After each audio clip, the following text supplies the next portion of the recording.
They laughed at humanity's one ship, until to race an armada. The galaxy had laughed when humanity first declared itself a spacefaring power, not with discreet politeness or mild curiosity, but with full contempt, a laughter that spread to the council chambers of empires older than humanity's recorded history, to the Frex Dominion, the Varan Imperium, the Igarthy Alliance, and countless others. Humans were still little more than upstarts who had barely crawled out of their gravity well. They were children playing at war among beings who had wielded fleets for millennia. And when Earth announced that it was sending its fleet into contested space, and that this fleet consisted of only one ship, the laughter became impossible to contain.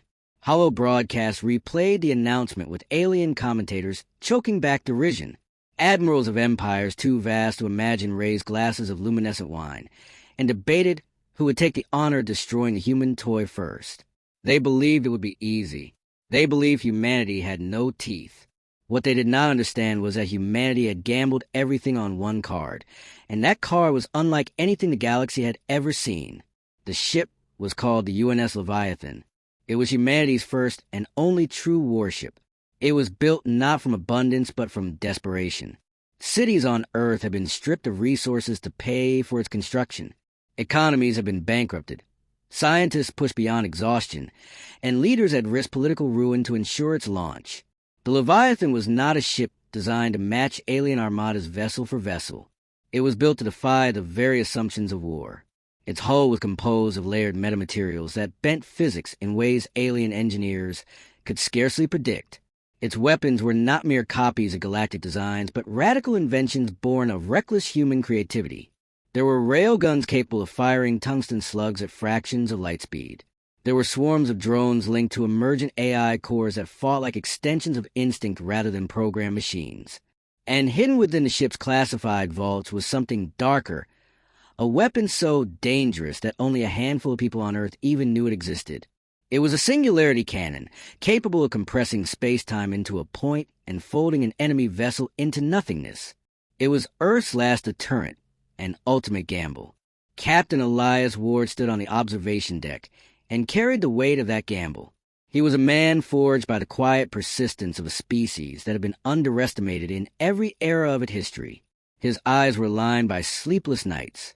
His jaw was set with the resolve of someone who knew that this mission was more than a patrol. It was humanity's declaration that it would not be erased. Around him the crew drilled tirelessly, their laughter not mocking but sharp-edged with adrenaline. Many of them were young, barely more than recruits pulled from Earth's fragile colonies or lunar stations. A few were veterans of old wars on Earth who had fought in deserts, seas, or city ruins. But together they understood something simple. They were the only wall between their home and oblivion. If they failed, humanity would not be given a second chance. The aliens had not taken humanity's defiance seriously. When the Varan Imperium sent its mining fleets in the Oort Cloud, they declared that Sol fell under their sphere of influence. Earth's leaders were fragmented, divided by politics, but even they saw the truth. If they allowed this to pass without resistance, humanity would never again have a claim to sovereignty. They would become servants and subjects in their own home system. So they voted to act, not with 1,000 ships, not with a grand fleet, but with one vessel that carried everything they had left to give. And Elias Ward had been chosen to command it. The alien empires were certain it was a farce. Commentators predicted Leviathan would be torn apart in less than an hour against a true fleet. They mocked the humans for their arrogance and naivete. They ridiculed the idea that one ship could stand against an empire, but Elias understood that the laughter was a galaxy's mistake. Humanity had always been underestimated. Predators on the African plains had underestimated the fragile primates who carried fire. Empires on Earth had underestimated ragged armies that fought with determination rather than numbers. Diseases, disasters, and plagues had underestimated the stubbornness of the human will to endure. Every time humanity was counted out, it had endured. And now the endurance of an entire species was concentrated in the hum of engines beneath his feet, in the vibration of power conduits through the ship's spine, in the endless scroll of tactical data across glowing displays. As he walked the corridors of the Leviathan, Elias paused to speak to his officers. He steadied the nerves of young ensigns who had never left Earth's orbit before. He reminded veterans that this battle, though among the stars, was no different than the wars they had already survived. The battlefield had only changed its shape. The air was heavy with anticipation. Fear lingered in the edges of every mind, but so did determination. For the crew knew something the galaxy had yet to understand. They were not fighting merely for victory. They were fighting to prove humanity belonged among the stars. And as the alien fleets whispered and mocked, Captain Elias Ward stood with silent resolve, waiting for the laughter to end and for history to begin. The day the alien armada finally arrived was recorded in silence first, because the void itself is soundless, but for the crew of the UNS Leviathan the moment was thunderous inside their own minds. Every screen alive with signals and trajectories, every sensor feed bloated with contacts, until the sheer scale of the opposition became undeniable, and the laughter of the galaxy no longer sounded distant or mocking, but instead transformed into an oppressive weight of reality as Elias Ward and his crew beheld what they were expected to stand against. For there were not 10 ships, not 50, but hundreds, a great tide of warships bristling with weapons and shields, painted in the banners of the Varan Imperium and its allies, their formation so wide it filled the tactical hollow, like a swarm of hornets surrounding a lone hawk, and still the alien commentators streamed their sneers across the interstellar networks, repeating with glee that humanity's fleet had amounted to nothing more than one ship that would soon be reduced to wreckage and dust. But aboard Leviathan there was no laughter, only a steel-hard focus as officers snapped orders and the crew prepared to meet history, their hands moving over consoles and weapon systems with the mechanical precision of people who had drilled so long they had become extensions of the ship itself. And in that silence before the first strike, Captain Ward closed his eyes and remembered the decision made back on Earth, the one that had sent him here to defy inevitability. And he thought of the billions who depended on him not to win, but simply to prove that humanity could not be erased. And when his eyes opened again, he carried that weight not as a burden, but as fuel, speaking calmly into the ship-wide channel, reminding his crew that every empire in history had once believed itself invincible until one day it was not, and that they were here to be that day. The alien armada opened fire first, as expected, the vacuum lit by beams of plasma and particle accelerators so immense they stretched like rivers of burning light across the darkness. And for an instant it seemed that no ship, no matter how advanced, could withstand such fury. But Leviathan did not meet fire with fire, not at first. Instead, its metamaterial hull shimmered as it bent the physics of incoming energy, refracting beams and arcs that scattered into harmless bursts or redirected into empty void, while the ship's engines performed maneuvers that no alien vessel dared attempt, rolling and diving with impossible agility for a craft its size. And though the enemy's laughter turned into angry barks of frustration, still they pressed in wave after wave, confident that sheer numbers would overwhelm this fragile Defiance. But Elias had known this moment was coming, and he unleashed the first wave of humanity's true weapons, a swarm of drones that poured from the ship's launch bays like a cloud of silver wasps, each one controlled not by remote pilots, but by emergent AI that fought like instinct itself, dodging fire, weaving patterns too complex for alien targeting systems, striking with railgun needles that punched through hulls and systems with mathematical precision. And the first alien ship died screaming into the void, its fireball reflected in the dark glass of Leviathan's bridge, the crew watching not with celebration, but with grim confirmation that the impossible could be done.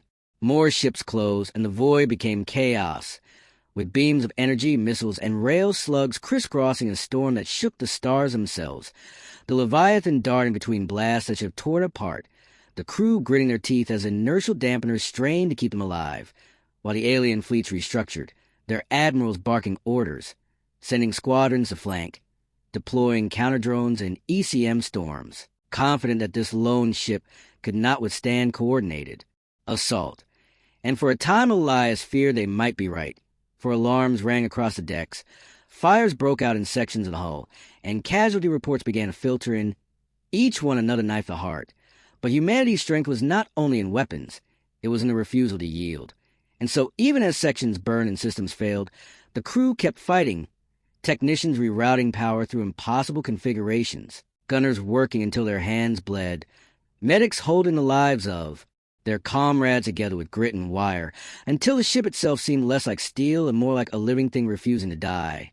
And when the second alien ship fell, then the third, then the fourth, the laughter finally faltered replaced by something else, confusion, then disbelief, then fear. Elias knew they had bought shock, but not yet victory, for the numbers were still overwhelming. And so, he prepared to reveal the weapon that most of his crew did not even know existed, the weapon whispered in government chambers, the one humanity had sworn never to use unless annihilation was certain. And when his tactical officer reported that over 300 enemy ships were converging on a position in a tightening net, Elias gave the order, his voice steady even as his heart pounded, like a drum, and deep within the Leviathan system powered up, its core humming with a distortion that made every hair on the crew's arms rise as though reality itself had begun to protest. And when the singularity cannon fired, there was no beam, no missile, only a flash like a pinprick of darkness blooming, and then an enemy battleship simply ceased to exist, folded into nothingness as though it had never been there at all, leaving behind only a ripple that distorted the stars, and for the first time the alien armada hesitated, their formation breaking, their comm channels flooding with panic, for they had never seen such a weapon, never imagined that humanity, the children had mocked, could wield something capable of erasing them so completely. The battle raged on for hours, though it felt like days, the Leviathan bleeding but unbroken, its drones darting like steel angels through the carnage, its railguns firing until barrels glowed red, its crew holding their posts as exhaustion blurred vision, and adrenaline burned through their veins. And one by one, impossibly, the alien ships began to fall, until wreckage drifted like a graveyard across the void, and still Elias pushed forward, knowing that they could not retreat, for retreat would invite ridicule, would allow the laughter to return, and so they pressed on, every strike a statement, every survival a defiance, until at last silence began to creep into the enemy's channels, a silence not a mockery, but a dawning realization that the Armada was not facing prey, but a predator cloaked in steel.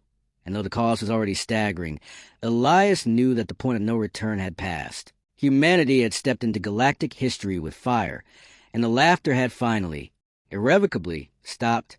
When the last enemy ship broke apart in silence, its burning fragments scattering like dying stars across the void, the crew of the UNS Leviathan did not cheer, for there was no strength left in their throats, only the stunned silence of men and women who had given everything to survive the impossible, their bodies bruised and bloodied, their minds stretched thin by hours of battle, and yet their eyes remained fixed on the displays where once there had been hundreds of enemy contacts. Now, reduced to scattered debris, dying signals, and a void suddenly vast and empty, and in that silence Elias Ward felt both the crushing weight of grief and the piercing light of triumph, for the losses were severe, sections of the ship were shattered, dozens of crew gone, their names already echoing in the memory of those who lived. But against an armada of hundreds they had stood and endured. And in doing so, humanity itself had been reborn in the eyes of the galaxy, for the laughter that had mocked them only days ago had been obliterated, and in its place would come fear, respect, and perhaps hatred, but never again dismissal, never again the smug certainty that humans were too weak, too new, too insignificant to claim a place among the stars. The battlefield itself had become a graveyard, hulks of Varan cruisers drifting with their cores ruptured, Threx destroyers split open like gutted animals, Igarthy frigates spiraling in dead, powerless arcs, the remnant an armada that had believed itself invincible, and amidst them all floated one ship, scarred but unbroken, its hull blackened with impact scars, its engines coffined but still alive. And as the Leviathan slowly steadied itself in that sea of wreckage, distress signals from the surviving enemy crews echoed faintly, the voices of those who had once laughed now pleading for help, and Elias felt the terrible burden of command weigh heavier than ever before, for he knew what his orders could be. To let them die as they would let humanity die, to repay mockery with silence, cruelty with indifference, but instead he gave a different order, his voice hoarse but steady, instructing his crew to respond. To rescue they could, for humanity's greatest weapon was not its singularity cannon or its drones, but its refusal to become what it fought, and though some of his officers stared in shock, most understood, because even in victory the point was not annihilation, it was recognition, and recognition could not come if they proved themselves monsters.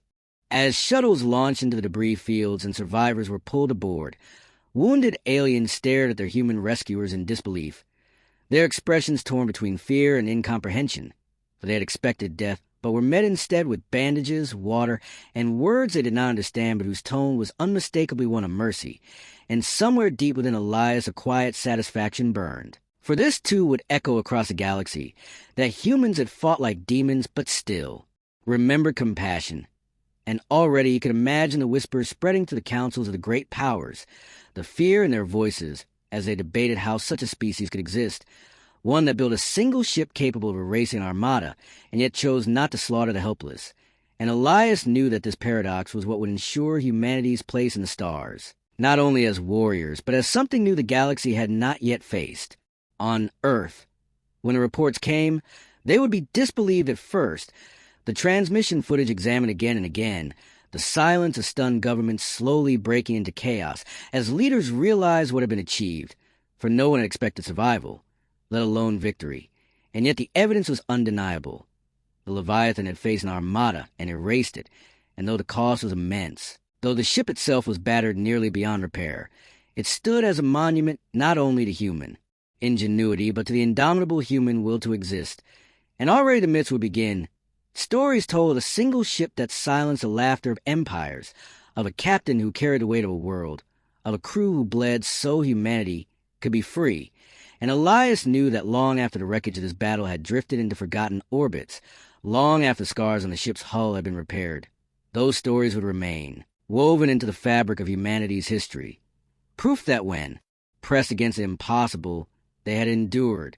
As the hours passed and the rescue was secured, Elias finally allowed himself to step onto quiet the observation deck once more, gazing out at the field of ruins, his reflection dim in the glass, his body aching with exhaustion, his mind heavy with grief for those who would never return home. But in the endless silence of the stars, he felt something stir within him.